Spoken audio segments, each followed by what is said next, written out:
আমাদের হাতার কাপড়টা ২ ভাঁজ ৪ পার্ট করে নিতে হবে। তো একটা ভাঁজ দিয়েছি, আরেকটা আমাদের বহরের দিকে ভাঁজ দিয়ে নিতে হবে। এই নিয়মে কাপড়টা ২ ভাঁজ ৪ পার্ট করে দেওয়ার পর পায়ের অনুযায়ী একটি দাগ দিয়ে নিতে হবে। এরপর ১ ইঞ্চি পরিমাণ সেলাইয়ের কাপড় রেখে আরেকটা মার্জিন দিয়ে নিতে হবে।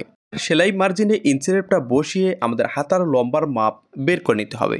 আজকে আমাদের হাতার লম্বার মাপ ১৮ ইঞ্চি। ১৮ ইঞ্চিতে একটি দাগ টেনে নেব। আধা ইঞ্চি সেলাইয়ের কাপড় রেখে একটা মার্জিন দিয়ে নেব। বের করে নিতে হবে আর্মহোল শেপ এর মার্জিন। আর্মহোল শেপ এর মার্জিন দেব আমাদের বোর্ডের মাপ যদি ৩২ থেকে ৩৬ ইঞ্চি হয় তাহলে দিতে হবে ৩ ইঞ্চি।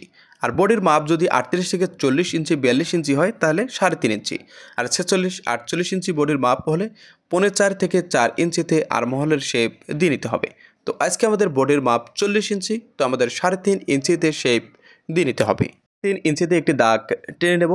এরপর আমাদের আর্মহোল ঘেরের মাপ বের করে নিতে হবে। আর্মহোলের ঘেরের মাপ বের করতে হবে আমরা বডিতে যত ইঞ্চি আর্মহোল শেপ নামানো হয়েছে এর থেকে আধা ইঞ্চি যোগ করে মার্জিন দিয়ে নিতে হবে। বডিতে ৬.৫ ইঞ্চি আর্মহোলের শেপ দিয়েছি, এখানে আমরা ৭ ইঞ্চিতে আর্মহোলের শেপ দিয়ে নেব। এরপর মুহুরির ২ ভাগের ১ ভাগে একটা মার্জিন দিয়ে নিতে হবে। মুহুরির মাপ ১১, ৫.৫ ইঞ্চিতে একটি দাগ দিয়ে নিলাম। পর স্কেল বসিয়ে আমাদের একটা মার্জিন টেনে নিতে হবে। এই নিয়মে মার্জিনটা টেনে নেওয়ার পর আমরা যদি ডিভাইডার হাতা কাটিং করি মুহুরির দিক থেকে ৫ থেকে ৫.৫ ইঞ্চি উপরে একটা দাগ দিয়ে নিতে হবে। এরপর স্কেল বসিয়ে আমাদের শেপ টেনে নিতে হবে।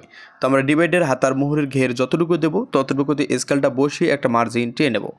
এরপর সাইডে ১ ইঞ্চি পরিমাণ সেলাইয়ের কাপড় রেখে আরেকটা মার্জিন দিয়ে নিতে হবে। তো এটা আপনি হাত দিয়েও সুন্দর করে দিতে পারেন বা স্কেল দিয়েও দিতে পারেন। এরপর আটকানো সাইড থেকে ১ থেকে ১.৫ ইঞ্চিতে একটি দাগ দিয়ে নেব। এরপর কোনাকুনিতে স্কেলটা বসিয়ে একটা মার্জিন টেনে নেব। এবার এই মার্জিনকে লক্ষ্য করে আর্মহোলের শেপটা দিয়ে নিতে হবে। তো আশা করি একটা ডিভাইডার হাতা কাটিং করার জন্য আর্মহোলের শেপ কী নিয়মে দিতে হবে তা আমি আপনাদেরকে বোঝাতে পেরেছি। এই ভিডিওতে আপনাদের যদি কোথাও বুঝতে সমস্যা হয় অবশ্যই কমেন্ট করে জানাবেন, তাহলে যে বিষয়টা বুঝতে সমস্যা হবে সে বিষয়টি কমেন্টের মাধ্যমে A to Z বুঝিয়ে দেওয়ার চেষ্টা করব ইনশাআল্লাহ।